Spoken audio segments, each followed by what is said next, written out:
गाड़ी अपनी मंजिल की तरफ जा रही थी, जिसे व्योम चला रहा था।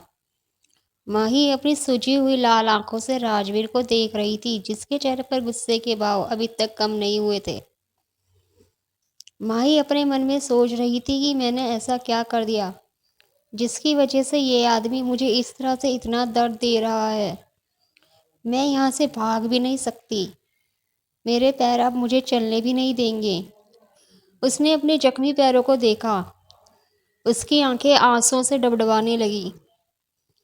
उसे थोड़ी देर पहले की बात याद आने लगी, जब राजवीर माही को घसीटते हुए सीढ़ियों से ऊपर मंदिर की ओर लेकर जा रहा था।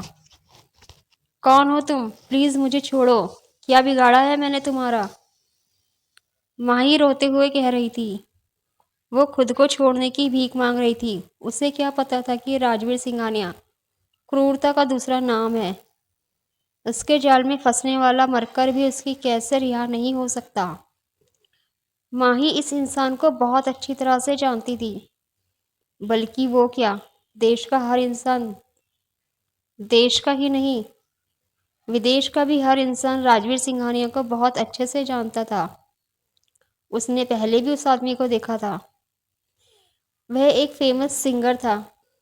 देश विदेश में उसके शोज होते रहते थे। वह भी छुप छुप कर उसके शोज देखने जाती थी। पर आज वो उसे इतने करीब से देख रही थी। वो तो सिर्फ इतना जानती थी कि राजवीर सिंघानिया लाखों दिलों पर राज करता है। राजवीर सिंघानिया लाखों लोगों का आइडियल है। राजवीर सिंघानिया लाखों दिलों की धड़कन है। राजवीर सिंघानिया सबकी आंखों का तारा है। कितने सारे यंगस्टर्स राजवीर सिंघानिया की तरह बनना चाहते थे, क्योंकि उसने कम उम्र में ही उस कामयाबी को हासिल कर लिया था, जिसे हासिल करने के लिए लोगों की पूरी जिंदगी खर्च हो जाती है। राजवीर ने माही की तरफ देखा तक नहीं था। वो बस गुस्से से माही को और जोर से खींचने लगा और तेजी से ऊपर की तरफ ले जाने लगा। वो एक लंबा चौड़ा मर्द था, जिसके लंबे लंबे कदमों की बराबरी माही नहीं कर पा रही थी और गिरते पड़ते हुए सीढ़ियां चढ़ रही थी। माही को चोट लग गई थी। माही दर्द से कराहने लगी। वो राजवीर से अपना हाथ छुड़ा रही थी, पर उसकी कोशिश बेकार हो गई थी। राजवीर ने बहुत ही सख्ती से माही का हाथ पकड़ा हुआ था, जिससे उसे दर्द हो रहा था। माही की आंखों से आंसू बह रहे थे। राजवीर माही को मंदिर में लेकर आया और सीधा भगवान के आगे फेंक दिया। वो गुस्से में दहाड़ते हुए बोला, मिस माही कपूर, इस खुशी की दुनिया में आज आपका आखिरी दिन है। उसके बाद दुख ही दुख होंगे। यह वादा है राजवीर सिंघानिया का। तुम्हारी जिंदगी इसके बाद नरक से भी बुरी होगी, जिसमें तुम खुश रहने के लिए तरसोगी और तुम्हें मौत भी नसीब नहीं होगी। माही हैरानी से राजवीर सिंघानिया को देख रही थी, जो इस वक्त किसी शैतान से कम नहीं लग रहा था। वह क्या कह रहा है, उसे कुछ समझ में नहीं आ रहा था। वहीं राजवीर गुस्से में अपनी लाल लाल सूजी हुई आंखों से माही को देख रहा था। ऐसा लग रहा था कि उसकी आंखों में खून उतर आया है। उसके चेहरे पर एक अलग तरह का तेज था, जिससे वह हर किसी को डराता था।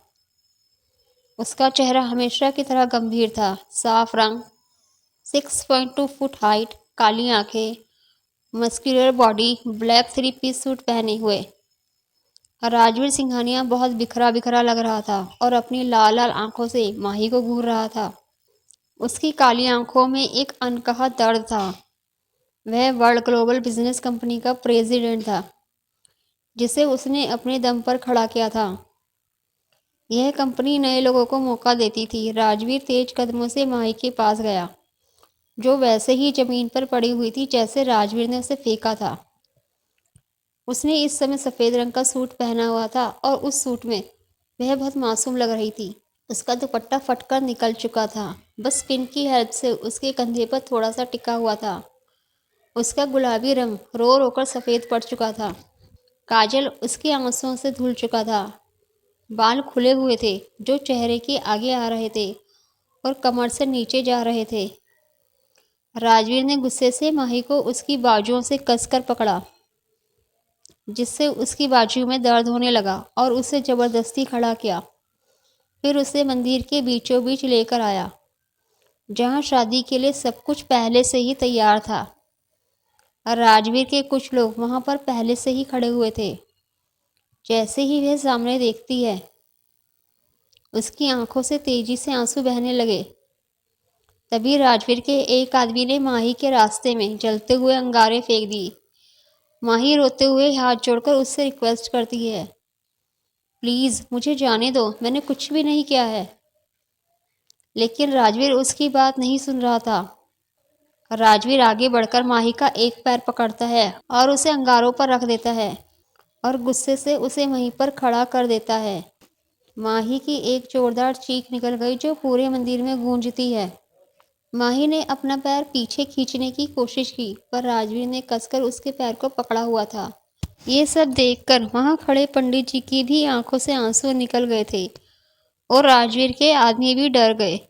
वह अपने बॉस के गुस्से से अच्छी तरह वाकिफ थे। माही संभल नहीं पाई और गिरने लगी, तो राजवीर ने उसे गिरने नहीं दिया। उसने भड़कते हुए माही के दोनों हाथ अपने एक हाथ में पकड़ लिए और दूसरे हाथ से उसकी कमर पकड़कर उसे आगे अंगारों पर चलाते हुए कहा, तुम अब यहाँ से भागने के लायक नहीं रहोगी। तुमने मेरा दिल निकाल लिया है। तुम्हारी उस गलती की वजह से आज मैं राजवीर इस दुनिया में बिल्कुल अकेला। इसके आगे वो कुछ बोल ही नहीं पाया और चुप हो गया। उसका गला रुंध गया।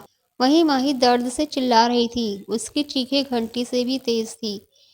वह रोते हुए अपने पैरों को पकड़कर बोली, प्लीज़ मुझे जाने दो। तभी राजवीर ने उसे अंगारों से हटाकर साइड कर दिया। उसके बाद वो उसे खींचता हुआ सामने अग्नि के पास ले गया। माही ने उससे हाथ छुड़ा लिया और चलने की कोशिश करने लगी। उसके पैर पूरी तरह जल गए थे। वह सीधा नीचे गिर गई। उसकी आंखें रो रो कर सूज गईं। उसे भागने की कोशिश करते देखकर राजवीर गुस्से से उसकी तरफ बढ़ा और उसे जबरदस्ती खड़ा किया।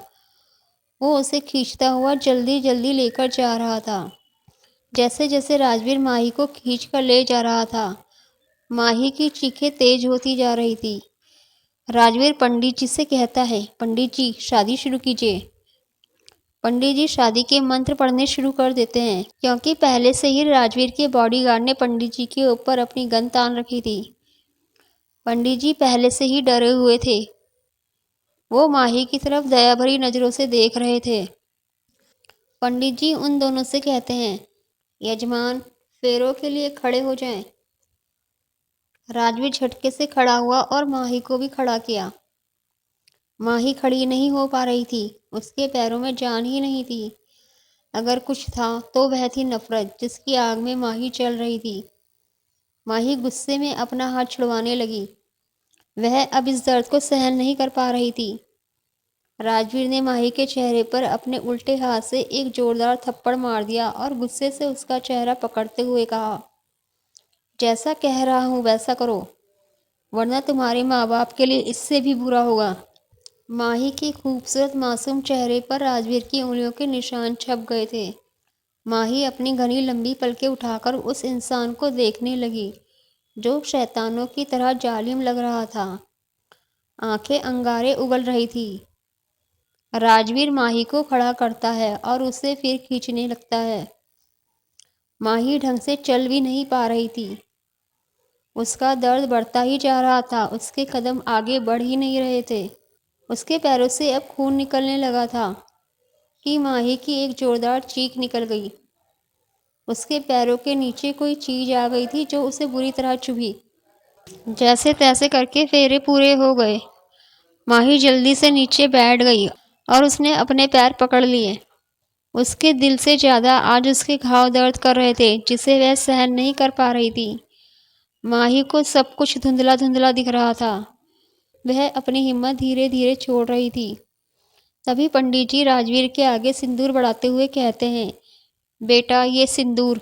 राजवीर ने सिंदूर की डिब्बी उठाकर खोल ली और माही की मांग की तरफ लेकर गया। लेकिन तभी वह सारा सिंदूर उसकी आंखों के सामने जमीन पर गिरा दिया और उसकी तरफ देखते हुए कहा, अफसोस ये सिंदूर भी तुम्हारी मांग में नहीं आना चाहता। फिर पंडित जी ने उनके आगे मंगलसूत्र बढ़ाया। राजवीर मंगलसूत्र उठाकर उसे पहनाने लगा। पर उसने पीछे से मंगलसूत्र को तोड़ दिया, जिससे उसके काले मोती वहीं पर माही के आंचल में बिखर गए थे। आउच! यह मंगलसूत्र भी टूट गया है।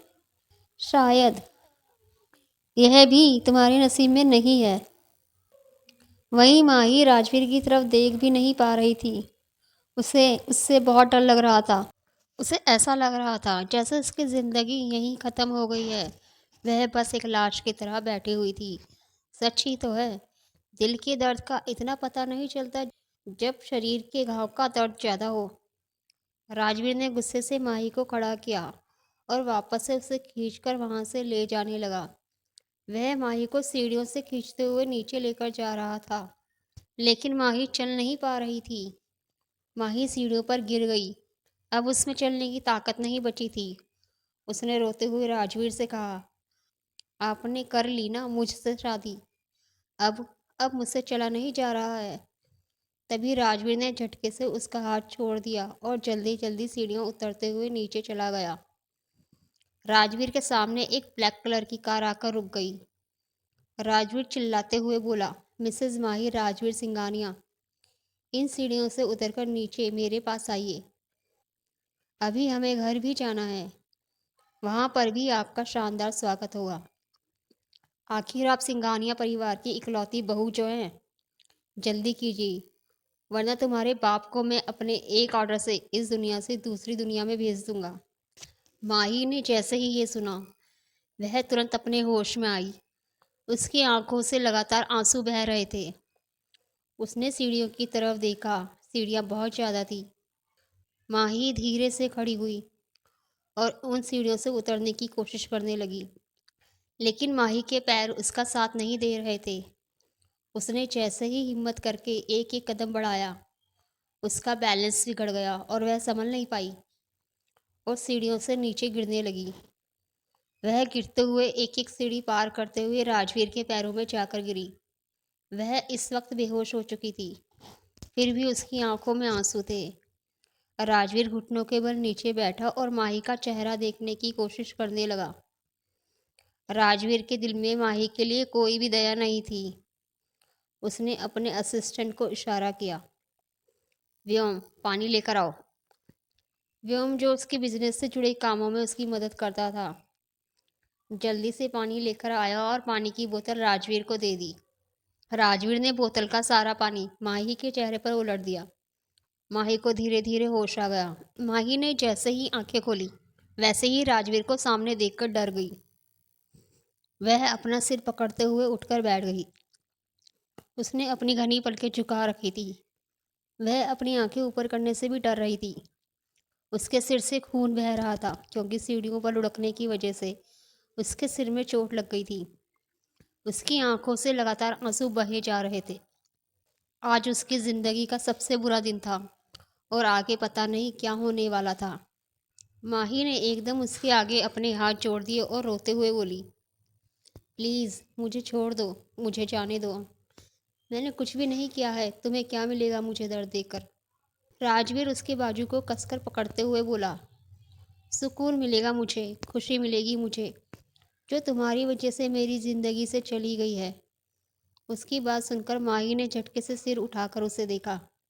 तुमने मेरी खुशी छीन ली, इसलिए अब मैं तुम्हें कभी खुश रहने नहीं दूंगा। तुम्हारी ज़िंदगी अब से मेरे हाथों में होगी, मिस माही कपूर। वो एक एक शब्द को चबा चबा कर बोल रहा था। तभी राजवीर ने माही को उसकी बाजू से पकड़कर खींचते हुए उठाया और ले जाकर सीधा अपनी ब्लैक कार में फेंक दिया, जिससे माही का सिर कार की विंडो से लगा। यह उसी जगह पर लगा था जहाँ पर पहले से ही चोट लगी हुई थी और वो हिस्सा सूज गया था, इसलिए उसे बहुत तेज़ दर्द हुआ था। उसने दर्द की वजह से अपनी आंखें कसकर बंद कर ली और दर्द को सहने की कोशिश करने लगी। उसने चोट पर अपना हाथ रख लिया था। उसकी आंखों के सामने अंधेरा छाने लगा था, लेकिन फिर भी उसकी आंखों से एक आंसू भी नहीं निकला, क्योंकि उसके पैरों और सिर का दर्द बहुत ज़्यादा था, जिनमें से तेजी से खून बह रहा था। व्योम ने कार एक बड़े से गेट के सामने रोक दी। गार्ड ने देखा कि यह राजवीर की गाड़ी है। उन्होंने तुरंत गेट खोल दिया। व्योम कार को अंदर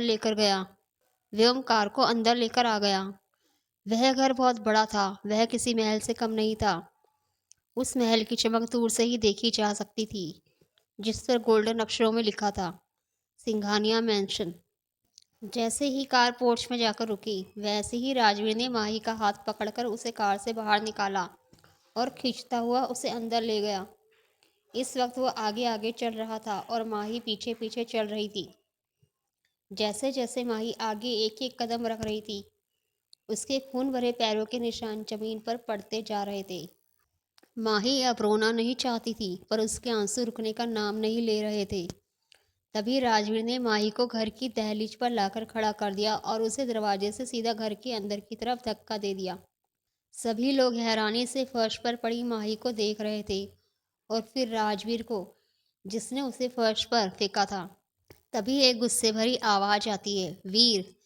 वह गुस्से से राजवीर को देख रहे थे। यह क्या बदतमीजी है? तुम एक लड़की के साथ ऐसा कैसे कर सकते हो? यह कोई और नहीं, राजवीर के पिता हर्षवर्धन सिंघानिया थे। तभी एक अधेड़ उम्र की औरत, जो दिखने में आज भी खूबसूरत थी, पर उनके चेहरे पर कोई रौनक नहीं थी। उसने वाइट कलर की साड़ी पहनी हुई थी। वहां पर सभी लोगों ने वाइट कलर के कपड़े पहने हुए थे, जैसे किसी का चौथा हो रहा हो। उस औरत की आंखों में आंसू थे, उसकी आंखें सूजी सूजी सी लग रही थी। वह कोई और नहीं, राजवीर की माँ मिसेस सीमा सिंघानिया थी। वो माही के पास गई और उसे कंधे से पकड़कर उठाने लगी और धीरे से उसे वहां बिछे हुए वाइट गद्दे पर बिठा दिया। सीमा जी की नज़र जैसे ही माही के पैरों पर पड़ी, तो उन्होंने सिर घुमाकर राजवीर को देखा। फिर उन्होंने उसे ऊपर से नीचे तक गौर से देखा। उन्हें और भी कई चोटें उसके शरीर पर नजर आई। उसके गालों पर उंगलियों के निशान देखकर उन्हें समझ में आ गया था कि यह सब राजवीर का किया धरा है। उन्हें गुस्सा आ गया। उन्होंने एक मेड को ऊंची आवाज में बोला, सविता, जाओ जाकर जल्दी से हल्दी का लेप लेकर आओ। तभी राजवीर लंबे लंबे कदमों से घर के अंदर आ गया और माही की तरफ बढ़ने लगा। माही डर की वजह से पीछे होने लगी। उसकी आंखों से आंसू रुकने का नाम नहीं ले रहे थे। तभी सीमा जी ने माही को पकड़ लिया और उसे अपने गले से लगा लिया। बच्चे, कुछ नहीं करेगा वो आपको। लेकिन माही का डर अभी भी कम नहीं हो रहा था। तभी सीमा जी ने गुस्से से राजवीर को चिल्लाकर कहा, राजवीर, वहीं रुक जाओ, वरना मुझसे बुरा कोई नहीं होगा। लेकिन राजवीर नहीं रुका। उसने आगे बढ़ते हुए कहा, ममा, आप यहाँ नहीं पूछेंगे कि मेरी वानी का कत्ल करने वाला कौन है? उसने माही की तरफ उंगली पॉइंट करते हुए कहा, यह वही लड़की है जिसे आपने अपने गले लगा रखा है। यह वही लड़की है जिसकी वजह से वानी आज हमारे साथ नहीं है। सीमा जी ने अचानक सिर उठाकर माही को देखा। वो कभी माही को देख रही थी तो कभी राजवीर को देख रही थी। उनके चेहरे पर हैरत के साथ दुख भी था। वहीं हर्षवर्धन जी भी गुस्से से माही को देख रहे थे। यहाँ तक कि राजवीर की चाची शीतल, चाचा राजेश और दादा राजेश्वर जी माही को गुस्से से देख रहे थे। सभी लोग माही को गुस्से से घूर रहे थे, सिर्फ सीमा जी के अलावा। माही को कुछ गलत लग रहा था। वह यहाँ से भाग जाना चाहती थी। तभी सीमा जी ने माही को अपने से दूर कर दिया और अपने कमरे में चली गई। आखिर वह किसका साथ देती? आज अगर उनकी बेटी जैसी बहू नहीं थी, तो सिर्फ माही की वजह से। उनकी आंखों से आंसू बहकर कालीन में समा गए। उनका दिल बुरी तरह से टूट रहा था। तभी राजवीर गुस्से से माही की तरफ आया और उसे झटके से खड़ा किया। फिर चिल्लाते हुए कहा, मोहन, जाकर गर्म पानी कर उबलता हुआ। माही लड़खड़ा रही थी। हर्षवर्धन जी जाते हुए राजवीर से सख्त आवाज में कहते हैं, वीर, इस लड़की को जाने दो, इसे पुलिस के हवाले कर दो। वैसे भी इस लड़की को दर्द देने से हमारी वानी वापस नहीं आ जाएगी। हर्षवर्धन जी इतना बोलकर वहां से चले गए। उनकी आंखों में भी आंसू थे। उनकी लाल आंखें यह बयान कर रही थी कि वह कितने दर्द में हैं। सब लोग एक एक करके वहां से चले गए, लेकिन राजवीर की चाची वहां से कहीं नहीं गई थी। वो वहीं पर खड़ी थी। उन्हें शायद अंदाजा था कि आगे क्या होने वाला है। उनके साथ उनकी बेटी जिया भी थी। तभी सर्वेंट जल्दी से उबलते हुए पानी की बकेट लेकर आता है और उसे राजवीर के आगे रख देता है। तुम गंदी हो गई हो, नहा लो, राजवीर गुस्से से माही से कहता है। माही नाव में सिर हिलाने लगी। रोते रोते अब उसे हिचकियाँ आने लगी। वह डरकर राजवीर को देखने लगी। उसके दिल और दिमाग में अब बस डर बैठता ही जा रहा था। वह धीरे धीरे पीछे होने लगी।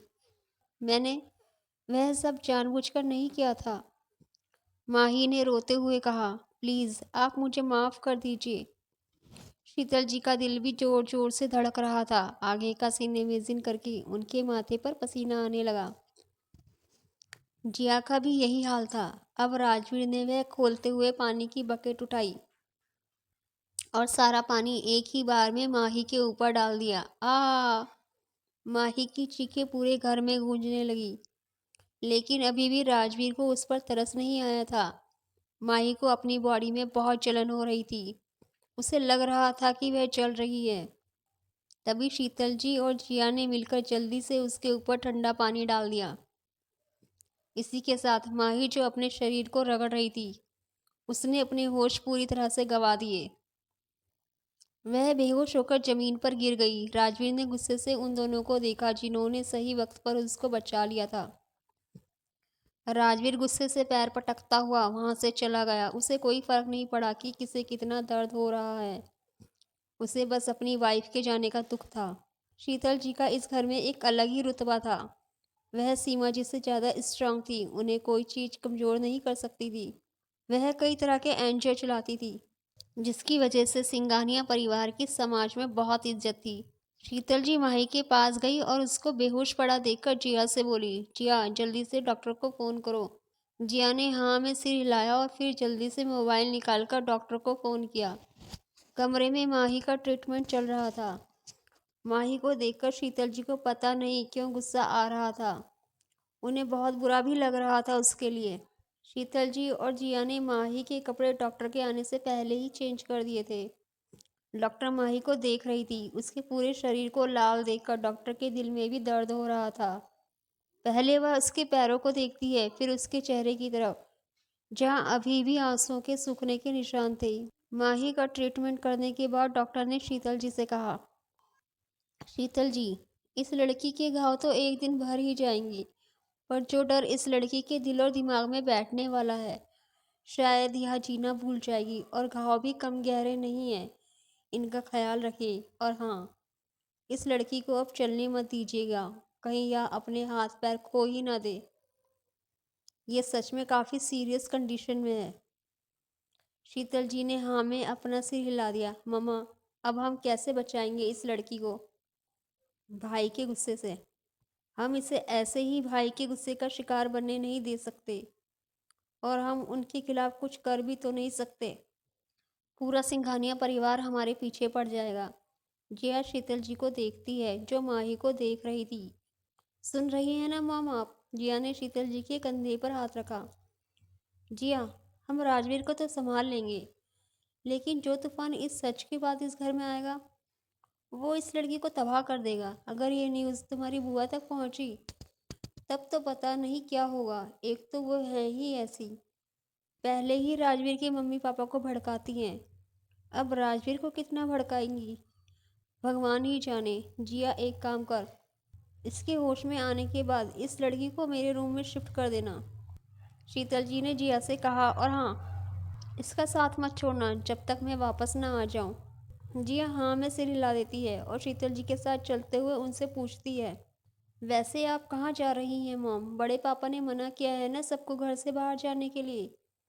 मतलब क्या है तुम्हारा? यह मेरी मर्जी है कि मुझे कब घर आना है और कब घर से बाहर जाना है, शीतल जी ने गुस्से से बोला। You get that? और वैसे भी तुम अपनी पढ़ाई पर ध्यान दो। पता नहीं किस किस से बात करती रहती हो, कहीं ऐसा न हो कि समाज सेवा करते करते किसी दिन मैं तुम्हारी सेवा भी कर दूं। उन्होंने जिया को अच्छी खासी फटकार लगा दी। मामा, आप मुझ पर क्यों गुस्सा कर रही हैं? जिया ने मुंह बनाते हुए कहा। You know what, I love you as a mom, not lover. तभी शीतल जी जिया की कमर पर मुक्का मार देती हैं। आ माँ, आप मुझे क्यों मार रही हैं? मैंने क्या किया? जिया ने दर्द से कराहने का नाटक करते हुए कहा। लवर का नाम मत ले लेना लड़की, पता नहीं आजकल के लड़के लड़कियों को हो क्या गया है, सिर पर प्यार का भूत सवार रहता है। यह कहकर शीतल जी वहां से चली जाती हैं। राजवीर वहां से सीधा अपनी कंपनी आया था और अपने शानदार ऑफिस के लग्जरियस कैबिन में बैठा था और व्योम उसे अपना काम दिखा रहा था। व्योम, उस खन्ना की फाइल निकालो और उस पर काम करो। इतने कम समय में उस कंपनी ने काफ़ी इम्प्रूवमेंट की है। और एक बार चेक कर लेना कहीं वह कोई इलीगल काम तो नहीं कर रहे हैं। व्योम हाँ में सिर हिला देता है। रात का समय था। माही को काफ़ी देर पहले ही होश आ चुका था। जैसे ही वह धीरे धीरे हिम्मत करके बेड से खड़ी हुई कि तभी दर्द की एक जोरदार लहर उसके पूरे शरीर में उठी। वैसे ही जिया उसके पास पहुंची जो अभी अभी वॉशरूम से आई थी। अरे आप उठ क्यों गई? लेटे रहिए। मुझे मेरे घर जाना है, मुझे यहाँ नहीं रहना, माही ने रोते हुए कहा। जिया ने साइड टेबल से उठाकर माही को पानी पिलाया। अच्छा बाबा, चली जाना घर, लेकिन पहले मॉम को घर आ जाने दो। उसके बाद ही तुम सही सलामत यहाँ से जा सकती हो। क्योंकि अगर राजवीर भाई ने तुम्हें देख लिया तो फिर से गलत होगा तुम्हारे साथ। उसके बारे में सोचकर ही माही के माथे पर पसीना आने लगा। उसने धीरे से जिया का हाथ पकड़ लिया। प्लीज़ मुझे यहाँ से भागने में मेरी हेल्प कर दो, उसने डरते हुए डोर की तरफ देखकर कहा। जिया ने धीरे से माही के हाथ पर हाथ रखा। डरो मत, देखो डोर भी बंद है, कोई नहीं आ सकता यहाँ पर। जिया धीरे धीरे माही को बेड की तरफ ले जा रही थी कि किसी ने एकदम से डोर नॉक किया। जैसे जैसे डोर पर नॉक करने की आवाज़ आ रही थी वैसे वैसे माही के दिल की धड़कन तेज होने लगी थी। वह डर से कांपने लगी। उसे बेड से नीचे थोड़ी सी जगह दिखाई दी तो वह जल्दी से वहां जाकर छुप गई। जिया ने डोर ओपन किया तो देखा सामने मोहन खड़ा है। हाँ बोलो, क्या काम है? जिया ने थोड़े गुस्से में कहा। मोहन ने जिया को इग्नोर किया और अंदर की तरफ झांकते हुए बोला, उस लड़की को छोटे मालिक ने बुलाया है। मैंने उस लड़की को भगा दिया है, जाकर अपने बॉस से कह दो, जो करना है कर ले। जिया ने पूरे कॉन्फिडेंस से गुस्से में कहा। मोहन भी गुस्से में वहां से चला गया। उसे भी वानी की मौत का दुख था। वह अपना गुस्सा जिया के ऊपर निकाल भी नहीं सकता था क्योंकि जिया इस घर की बेटी थी और वह एक मामूली सा सर्वेंट। मोहन के जाते ही जिया जल्दी से दरवाजा बंद करके माही के पास आई और बोली, आप प्लीज़ यहीं रहना जब तक मम्मा ना आ जाए। आप इस टेबल के सामने जाना भी मत, ठीक है? माही ने अपना सिर हिलाते हुए अपनी मासूम बड़ी बड़ी आंखों से जिया को देखा। Thank you so much. Mahi की आंखें फिर से नम हो गई। जिया माही को बड़े गौर से देख रही थी। बड़ी बड़ी काली आंखें, गोल छोटा सा डायमंड शेप चेहरा, गोरा रंग, हर नए नक्श खूबसूरती से तराशा हुआ था। वो सच में काफ़ी ज़्यादा खूबसूरत थी। अगर हालात नॉर्मल होते तो वह उससे दोस्ती करने में 1 मिनट की भी देर नहीं करती। आपने सच में वानी भाभी का एक्सीडेंट किया है? अगर आपने सचमुच ऐसा किया है तो फिर आपको इस घर में माँ और मैं भी नहीं बचा पाएंगी। आपको पता है, मुझे लगता नहीं कि आपने ऐसा कुछ किया है, तो प्लीज़ मुझे सच बताइए। उसकी बात सुनकर माही की आंखों से आंसू निकलने लगे थे। वह हकलाते हुए बोली, हाँ मुझसे हुआ है। मैं नहीं, मैंने नहीं। वह पूरी तरह से कंफ्यूज थी। उसे समझ में नहीं आ रहा था कि वह क्या बोल रही है। तभी दरवाज़ा जोर की आवाज़ के साथ खुला। मोहन के जाने के बाद जिया दरवाजे को लॉक करना भूल गई थी। कमरे में राजवीर आ गया था। राजवीर को अपने सामने देखकर माही और जिया दोनों की सिट्टी पिट्टी गुम हो गई थी। उसने गुस्से से जिया का हाथ पकड़ा और उसे खींचते हुए नीचे ले गया। राजवीर ने उसे नीचे लिविंग रूम में ले जाकर सबके सामने खड़ा कर दिया और जोर से उसके गालों पर एक थप्पड़ मारा। यह सब इतनी जल्दी हुआ कि जिया को कुछ भी रिएक्ट करने का मौका ही नहीं मिला। जिया जाकर सीधा फर्श पर गिरी। घर का माहौल बहुत घुटन भरा हो गया था। जिया की बड़ी बड़ी आंखों से आंसू बहने लगे थे। थप्पड़ बहुत जोर का लगा था।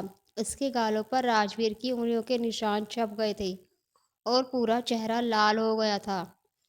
डर की वजह से जिया की हिम्मत नहीं हो रही थी राजवीर से आंखें मिलाने की। घर वालों के साथ साथ घर के सभी सर्वेंट भी वहां पर मौजूद थे और राजवीर का गुस्से भरा रूप देख रहे थे। सबके सामने पड़े थप्पड़ की वजह से जिया शर्मिंदगी महसूस कर रही थी। वह अपने आंसू रोकने की नाकाम कोशिश कर रही थी। हर्षवर्धन जी और सीमा जी अपनी आंखें बंद करके वहां से चले जाते हैं। वैसे भी वो लोग राजवीर के मैटर में कुछ नहीं बोलते थे। जाते हुए सीमा जी ने एक बार रुककर जिया की तरफ देखा, जो फर्श पर पड़ी हुई थी, और राजवीर को कहा, राजवीर मत करो ये सब। इस समय दादाजी अपने कमरे में थे और जिया के पापा भी घर पर नहीं थे। तुम्हारी हिम्मत कैसे हुई उसे मुझसे छुपाने की? क्या तुम चाहती हो कि हम तुम्हारे लिए लड़के देखना शुरू करें? राजवीर गुस्से में फुंकारा। वो इस वक्त किसी शैतान से कम नहीं लग रहा था। उसकी आंखें आग उगल रही थी। वहीं जिया जो शौक की हालत में फर्श पर बैठी थी, अपने मन में सोचती है, मामा आप कहाँ रह गई? जल्दी आ जाइए, लगता है आज ये टेबल मुझे मार डालेगा। उसी समय राजवीर के पीछे से गुस्से भरी आवाज आई, तुम्हारी हिम्मत कैसे हुई मेरी बेटी को हाथ लगाने की? राजवीर ने पीछे मुड़कर देखा तो वहां शीतल जी खड़ी उससे पूछ रही थी, वैसे ही हुई जैसे आपने अपने बच्चे को किसी और के हाथों में फेंकने की हिम्मत की। शीतल जी के दिल में एक दर्द भरी टीस सी उठी, लेकिन उनके चेहरे पर कोई भाव नहीं आया। वह बाहर से एकदम नॉर्मल लग रही थी, पर उनका मन बहुत अशांत हो गया था। वह जिया के पास गई और उसे फर्श से खड़ा करके अपने साथ ले जाने ही लगी थी कि तभी राजवीर के शब्द उनके कानों में पड़े, याद रहे आप मेरे और उस लड़की के बीच नहीं आएंगी, वरना मैं भूल जाऊंगा कि आप मेरी कुछ लगती हैं। राजवीर का चेहरा गुस्से से लाल हो गया। वैसे भी कई दिनों से उसे सिर्फ गुस्सा ही आ रहा था। शीतल जी ने गुस्से से पीछे मुड़कर उसे देखा। भूल जाओ वीर, ना मैं पहले तुमसे कोई रिश्ता रखना चाहती थी, ना अब चाहती हूँ। गुस्से में कहकर शीतल जी वहां से चली गई। पीछे से राजवीर का चेहरा देखने लायक था। उसके दिल में दर्द होने लगा। उसने गुस्से से वहां रखे फ्लावर वास को जोर का हाथ मारकर गिरा दिया। वह जोर से चिल्लाया। उसकी आवाज पूरे लिविंग रूम में गूंज उठी। आप मेरे साथ ऐसा कैसे कर सकती हैं मॉम? आज आपने साबित कर दिया कि आपको मेरी कभी कोई परवाह थी ही नहीं। वहां काम कर रहे नौकर भी सहम कर पीछे हो गए थे। उसके दिल में दर्द उठ रहा था। अपनी वानी के खोने का गम हद से ज्यादा बढ़ता जा रहा था, जो वो किसी भी तरह कम नहीं कर पा रहा था। वह ऐसा नहीं था। वानी को वह ऐसा कभी पसंद नहीं आता। वास टूटकर जमीन पर बिखर गया। कांच के टुकड़े सब जगह फैल गए। राजवीर का हाथ खून से लाल हो गया, पर उसे दर्द का एहसास ही नहीं हो रहा था। यह सब उस लड़की की वजह से हो रहा है। आज मैं उसे जिंदा नहीं छोड़ूंगा। मेरे सारे अपने मुझे उसकी वजह से छोड़कर जा रहे हैं। राजवीर तेज तेज कदमों से जल्दी जल्दी सीढ़ियां चढ़ता हुआ सीधा उसके कमरे में गया, जो पूरी तरह से लॉक था। मोहन चाबी लेकर आओ, राजवीर ने गुस्से में चिल्लाकर मोहन को आवाज दी। मोहन ने जैसे ही यह आवाज सुनी, वैसे ही उस कमरे की एक्स्ट्रा चाबी लेकर वो राजवीर के पास पहुंच गया। उस चाबी से राजवीर ने दरवाजा खोल दिया। वह शॉक्ड हो गया, क्योंकि वहां पर कोई नहीं था सिवाय खामोश दीवारों के। राजवीर जो पहले ही गुस्से में था, अब उसने अपने हाथों की मुट्ठियां कस ली, जिससे उसकी हाथों की नीली नसें साफ नजर आने लगी। श्रीमती माही सिंघानिया, जल्दी से बाहर आओ। अगर तुम 2 मिनट में बाहर नहीं आई तो तुम सोच भी नहीं सकती मैं तुम्हारा क्या हाल करूंगा, राजवीर ने गुस्से में दहाड़ते हुए कहा। उसके इतना कहने के बावजूद भी माही अब तक बाहर नहीं आई थी, इसलिए उसने बेड के नीचे झांक कर देखा, लेकिन वहां पर तो माही थी ही नहीं। राजवीर को लगा कि वो भाग गई है। राजवीर ने पूरा कमरा देख लिया, वॉशरूम में भी देख लिया, बालकनी में भी देख लिया, लेकिन उसे माही कहीं भी नहीं मिली। वह गुस्से से दंदनाता हुआ उस रूम से बाहर निकला। उसके माथे की नसें दिख रही थी। उसने अपने दोनों हाथों की मुट्ठियां बांध रखी थी। वह वहां से सीधा शीतल जी के कमरे में गया और झटके से धक्का देकर दरवाजा खोल दिया। वह उनसे माही के बारे में पूछने वाला ही था, तभी उसकी नज़र माही पर गई, जो शायद खाना खा रही थी, पर उसे देखकर अपनी प्लेट छोड़ दी थी। उसे दरवाजे पर खड़े देखकर शीतल जी उसके सामने आ गई थी। राजवीर, चले जाओ यहाँ से, वरना तुम्हारे लिए अच्छा नहीं होगा। तुम जानते हो ना कि मैं जो कहती हूँ उससे पीछे नहीं हटती, उन्होंने तेज आवाज में कहा। राजवीर ने गुस्से से शीतल जी को हाथ दिखाकर रोक दिया। शीतल जी की आंखें हैरानी से फैल गईं। उन्हें राजवीर से ऐसी उम्मीद नहीं थी। आखिर वह उसकी माँ थी।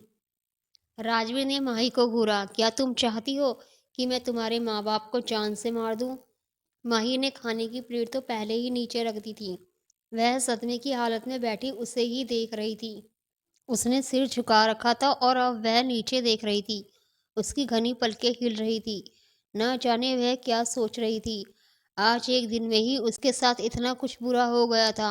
आगे ना जाने उसके साथ कितना बुरा होने वाला था। माही के आंसू सूख चुके थे। अब तो वह भी नहीं निकल रहे थे। उसने अपनी मासूम आंखों से राजवीर को देखा। वो उसकी धमकी से डरकर खड़ी हो गई। शीतल जी ने हैरानी और दुख से माही को देखा। वो उसकी हालत समझ सकती थी। फिर उन्होंने गुस्से से राजवीर को देखा। आज मुझे अपने आप पर शर्म आ रही है कि तुम मेरे बेटे हो।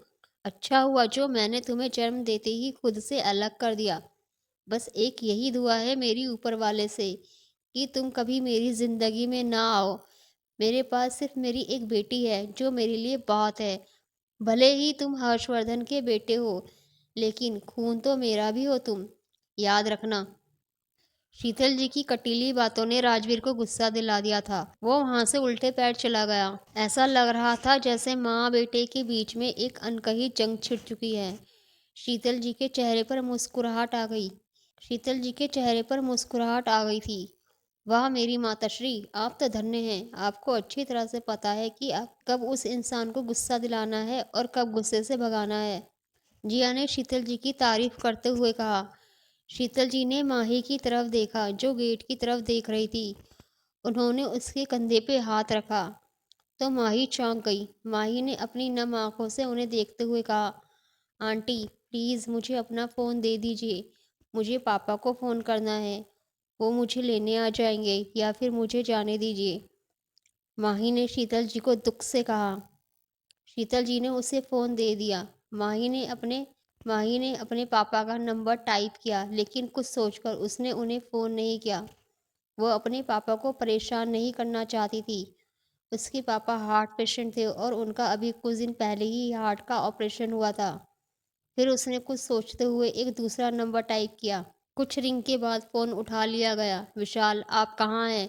दूसरी तरफ से एक लड़के की आवाज़ आई। माही, मैं यही हूँ। तुम कहाँ हो? तुम्हें पता है आंटी का फ़ोन आया था ये पूछने के लिए कि तुम कहाँ हो। तुम घर आ जाओ पहले। विशाल, पहले आप मुझे लेने आ जाइए। मैं ऐसे घर नहीं जा सकती। माही ने रोते हुए कहा। प्लीज़ मम्मी को फ़ोन मत करिएगा। मुझे यहाँ नहीं रहना। आप जल्दी से आ जाइए। इससे पहले कि माही कुछ और कहती, शीतल जी ने उससे फ़ोन ले लिया। दूसरी तरफ के इंसान से कहा, मैं तुम्हें एक एड्रेस सेंड कर रही हूँ, तुम आ जाओ। इतना कहकर शीतल जी ने बिना किसी भाव के फ़ोन काट दिया और उस पर कुछ टाइप करके दूसरी तरफ सेंड कर दिया। जाओ, जाकर मेरी कार की चाबी लेकर आओ। जिया, हमें इसे जल्दी से इस घर से निकालना होगा, वरना उस राजवीर का पता तो है तुम्हें। वह जिसे कैद करना चाहता है कैद करके ही रहता है। हमें कुछ करना होगा उससे पहले, वरना वह क्या कर देगा पता भी नहीं चलेगा। माही ने शीतल जी के सामने हाथ जोड़ते हुए कहा, thank you so much aunty. Sheetal ji ने उसके जुड़े हुए हाथों पर अपना हाथ रख दिया और कहा, सॉरी बेटा, लेकिन क्या तुमने सच में वानी को मारा है? अगर ऐसा है तो खुद को पुलिस के हवाले कर दो। उससे राजवीर भी तुम्हें छोड़ देगा। माही चुप हो गई। उसके चेहरे पर एक रंग आकर गुजर गया जिसे शीतल जी ने भी नोट किया। थोड़ी देर बाद शीतल जी ड्राइविंग कर रही थी और माही बैक सीट पर बैठी हुई थी। बहुत सारे बॉडीगार्ड कार के सामने लाइन बनाकर उनका रास्ता रोककर खड़े हुए थे। उन्होंने गेट को भी कवर किया हुआ था। तभी राजवीर की गाड़ी सामने आकर खड़ी हो गई। वह अपनी कार में बैठा सब कुछ देख रहा था और गुस्से से उबल रहा था। कार में माही की हालत खराब हो रही थी। दिल डर से बैठ गया था। आज शायद वह नहीं बचने वाली थी। तभी शीतल जी कार स्टार्ट करके वहां से ले जाने लगी। राजवीर अजीब तरीके से मुस्कुराते हुए शीतल जी को देख रहा था। उसे यकीन नहीं था कि शीतल जी आगे जा पाएंगी। तभी शीतल जी कार के साथ जंप मारती हैं, जिससे उनकी कार राजवीर की कार से आगे निकल जाती है, जिस वजह से जोर से आवाज आती है। राजवीर एकदम हैरान हो गया। उसे लगा नहीं था कि शीतल जी ऐसा भी कुछ कर सकती हैं। माही शीतल जी को हैरानी से देख रही थी। ऐसे मत देखो मुझे, मैं कार चलाने में एक्सपर्ट हूँ। और रही बात जंप की, तो मैं एक रेसर हूँ, इसलिए मुझे कार की पूरी नॉलेज है। राजवीर को पता ही नहीं चला कि अचानक से क्या हो गया। वह एकदम से कार से उतरा और शीतल जी को देखने उनकी कार के पास आया। जैसे ही उसने देखा कि शीतल जी ठीक है, उसके दिल को तसल्ली मिली। शीतल जी अपनी कार आगे बढ़ाने ही वाली थी कि राजवीर उनकी कार के आगे आ गया और फिर साइड में जाकर उसने शीतल जी की तरफ का डोर ओपन कर दिया। बेटा बेटा होता है और माँ माँ होती है, आखिर मानते हो ना तुम? शीतल जी ने अपनी आईब्रो ऊपर करके उसकी तरफ देखते हुए कहा। कैसी माँ? कौन सी माँ? ये छोड़िए और ये बताइए कि कहीं ये भी आपकी कोई नाजायज बेटी तो नहीं? राजवीर ने तिरछी स्माइल करते हुए कहा। उसकी बात सुनकर शीतल जी जल्दी से कार से नीचे उतरी और उन्होंने राजवीर को एक जोरदार थप्पड़ जड़ दिया। आसपास का माहौल एकदम से ठंडा हो गया था। तुम कौन होते हो यह डिसाइड करने वाले कि मेरा रिश्ता किसके साथ है और किसके साथ नहीं? उन्होंने राजवीर को उंगली दिखाते हुए कहा। तुम अपने काम से काम रखो, और रही बात इस लड़की की, तो तुम्हें कोई हक नहीं है कि तुम किसी को ऐसे दर्द दो। अगर उसने कुछ गलत किया है तो तुम उसे पुलिस के हवाले कर सकते हो। वहीं राजवीर बिना किसी भाव के यह सब सुन रहा था। उसे बहुत ही ज्यादा गुस्सा आ रहा था। शीतल जी को इग्नोर करके वो कार के दूसरी तरफ गया और डोर ओपन करके उसने माही को बाहर निकाला। वह तेज तेज कदमों से उसे गुस्से में खींचते हुए लेकर अंदर की तरफ जाने लगा। मेरा हाथ छोड़िए, प्लीज़ मेरा हाथ छोड़िए। माही अपना हाथ छुड़वाने की कोशिश कर रही थी। वह बहुत जोर लगा रही थी, लेकिन वह राजवीर के आगे कमज़ोर थी। उससे अपना हाथ नहीं छुड़ा पा रही थी। शीतल जी ने हार मान ली थी। वह उनके पीछे अंदर जा ही रही थी कि तभी वह हर्षवर्धन जी से टकरा गई। उन्होंने गुस्से में हर्षवर्धन जी की तरफ उंगली पॉइंट करके कहा, तुम्हारा बेटा तुम पर ही गया है हर्ष। मैं तुम्हें सिर्फ आधा घंटा दे रही हूँ। उस लड़की को उसके घर पहुँचा दो, नहीं तो इसके बाद तुम्हें और सीमा को राजवीर की शक्ल भी देखने को नहीं मिलेगी। You get that? Sheetal ji बहुत गुस्से में थी। वह हर्षवर्धन जी को ऑर्डर देकर चली गई।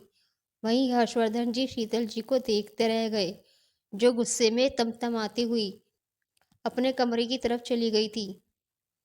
उसके बाद हर्षवर्धन जी ने उस तरफ देखा जिस तरफ राजवीर माही को खींचते हुए ले गया था।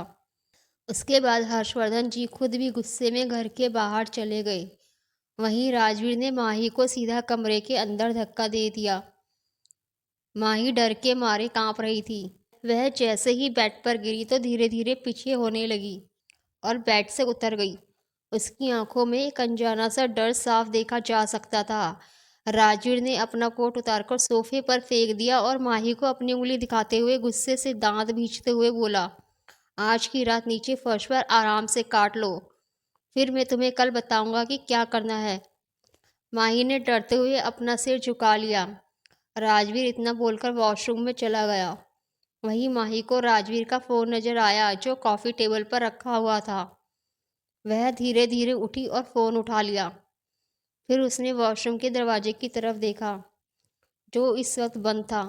अंदर से पानी गिरने की आवाज़ आ रही थी। माही ने फ़ोन की तरफ देखा, जो लॉक था। माही की यह आखिरी उम्मीद भी टूट गई थी। तभी उसे अपनी पीठ पर किसी की नज़रों की चुभन का एहसास हुआ। वह झटके से पीछे मुड़ी। सामने राजवीर खड़ा उसे घूर रहा था।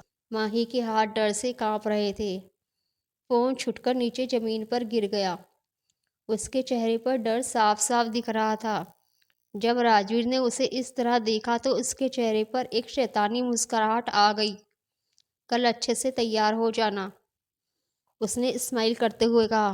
फिर मैं तुम्हें तुम्हारे घर ले जाऊंगा उसके बाद इतना बोलकर राजवीर ने नीचे से अपना फ़ोन उठाया और बेड पर सोने के लिए चला गया। उसके बाद कमरे की सारी लाइटें ऑफ हो गई। वहीं माही की आंख से फिर से आंसू बहने लगे। वह काफ़ी थक गई थी, इसलिए नीचे ही खुले ठंडे फर्श पर लेट गई। उसके लेटते ही राजवीर ने एसी का टेम्परेचर हाई कर दिया, जिससे रूम काफ़ी ठंडा हो गया था और माही को ठंड लगने लगी थी। अगली सुबह माही फर्श पर सो रही थी। एसी का टेम्परेचर अभी भी हाई था। वह अभी भी जिया के उन्हीं कपड़ों में थी जो कल शीतल जी ने उसे पहनाए थे।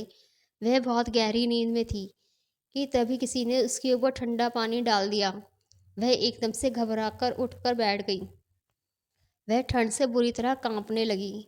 उसने अपना सिर ऊपर करके देखा तो राजवीर ने उसके ऊपर ठंडा पानी डाला था। माही का शरीर इस वक्त काफ़ी गर्म था। कल उसे इतना ज़्यादा टॉर्चर किया गया था। आज तक कभी उसके घर वालों ने उसके ऊपर हाथ तक नहीं उठाया था। वह एक नाजुक सी लड़की थी, थोड़ी सी तकलीफ से डर जाती थी। ऊंची आवाज़ उसके दिल को डरा देती थी, जिसकी वजह से वह बीमार पड़ जाती थी। इस समय भी उसे काफ़ी तेज बुखार था। राजवीर ने गुस्से में उसका बाजू पकड़कर उसे खड़ा किया और बाथरूम में ले जाकर सीधा बाथटब में फेंक दिया। जाओ, जाकर जल्दी से नहाकर रेडी हो जाओ। और फिर उसने धीरे से उसके ऊपर झुककर उसके बालों को कानों के पीछे करते हुए मिस्टीरियस तरीके से कहा, हमें तुम्हारे घर भी तो जाना है। माही का सिर बाथ टब से टकरा गया था। उसके सिर में फिर से उसी जगह पर चोट लग गई थी, लेकिन फिर भी उसके मुंह से कोई आवाज़ नहीं निकली। उसकी मासूम आंखों में आंसू थे, जिनसे वो उसे ही देख रही थी। कोई इतना भी शैतान कैसे हो सकता है? तभी राजवीर के चेहरे पर एक शैतानी मुस्कान आ जाती है। क्यों ना आज मैं ही तुम्हें नहला दूं। माही को काफी तेज बुखार था। उसने राजवीर का बढ़ता हुआ हाथ पकड़ लिया और अपने कांपते होठों से कुछ कहने ही वाली थी कि तभी राजवीर ने उसके होठों पर अपनी एक उंगली रख दी। वह अच्छे से महसूस कर पा रहा था कि उसे कितना तेज बुखार है। टब पहले से ही ठंडे पानी से भरा हुआ था। राजवीर ने हैंड शावर ऑन कर दिया था और माही पर ठंडा पानी डालने लगा। माही को ठंड लगी तो उसने राजवीर को एकदम से धक्का देकर वहां से निकलने की कोशिश की, लेकिन उसने माही को काफी जोर से पकड़ा हुआ था, जिससे वह उसे हिला भी नहीं पा रही थी। जैसे जैसे ठंडा पानी माही पर पड़ता जा रहा था, वैसे वैसे उसे ठंड लग रही थी। राजवीर के हाथ माही की कमर पर जा रहे थे। वह अपने हाथ उसकी टी शर्ट में ले जा रहा था। माही के दिल की धड़कन तेज हो गई। उसे राजवीर के हाथों से घिन आ रही थी जो उसकी कमर पर घूम रहे थे। उसकी सांसें तेज हो गई थी। जब माही को सांस लेने में दिक्कत होने लगी तो राजवीर भी एकदम से उसके ऊपर आ गया था और एकदम से बाथटब का पानी उछलकर बाहर निकल गया था। राजवीर माही के ऊपर आ गया, पानी में अपने पैर चला रही थी। राजवीर उसके पैरों के ऊपर ही बैठा हुआ था। उसने उसके हाथ ऊपर करके पकड़े हुए थे। माही कुछ कहने ही वाली थी कि राजवीर ने अपने होठों को माही के होठों पर रख दिया, जिससे वह कुछ बोल ही ना पाए। लेकिन ना ही वो उन्हें किस कर रहा था और ना ही काट रहा था। उसने बस माही की सांसें बंद कर दी थी। वह सांस लेने की कोशिश कर रही थी, लेकिन उसे सांस नहीं आ रही थी। साथ ही उसे अपने पैरों में दर्द महसूस हो रहा था। वह अपने हाथ पैर हिलाने की कोशिश कर रही थी, पर उसके पैरों पर राजवीर बैठा हुआ था और हाथ उसने पकड़े हुए थे। वह बहुत बेबस हो गई थी। उसकी आंखों से आंसू बहने लगे। उसने अपने हाथ पैर हिलाना बंद कर दिए थे। जैसे ही राजवीर को लगा कि माही अब बेहोश होने वाली है, वह एकदम से उसे छोड़कर बाथटब से बाहर निकल जाता है। माही एकदम से जोर जोर से खांसने लगी। उसकी आंखों से लगातार आंसू निकलने लगे थे। वो लंबी लंबी सांसें ले रही थी। तभी उसे राजवीर की गुस्से भरी आवाज़ सुनाई दी, जल्दी से रेडी हो जाओ, आज हमें तुम्हारे घर भी तो जाना है। राजवीर इतना कहकर वहाँ से चला गया। माही धीरे से खड़ी हुई। उसने अपनी हालत देखी और सीधा शावर के नीचे जाकर खड़ी हो गई। उसके पैरों का दर्द और बढ़ गया था। उसने शावर ऑन कर दिया। वह एकदम से उसके नीचे बैठ गई और अपने घुटनों में अपना मुंह छुपा लिया। उसमें भीगते हुए वो अपने आप से कहती है, मैं उस दिन आखिर बाहर गई ही क्यों थी? मैंने कार क्यों ड्राइव की, मैंने क्यों शराब पी? ना मैं उस दिन शराब पीती, ना मैंने कार चलाई होती और ना यह सब होता। मैंने वह सब कुछ जानबूझकर नहीं किया। मैं किसी की जान लेने के बारे में सोच भी नहीं सकती। वह फिर से अपने आप को घुटनों में छुपा लेती है। उसे नहीं पता था कि ज़िंदगी उसे कहाँ लेकर जा रही है। रोते-रोते माही ने अपना सिर उठाया तो उसे एक विंडो नज़र आई। उसने उस विंडो को आस भरी नज़रों से देखा और फिर अपने पैरों को देखा। इसने तो मुझे चलने लायक भी नहीं छोड़ा। माही ने अपने आप से कहा, आखिर कैसे भागूं यहाँ से? अगर मम्मी पापा को पता चल गया तो वह ये सब देख नहीं पाएंगे।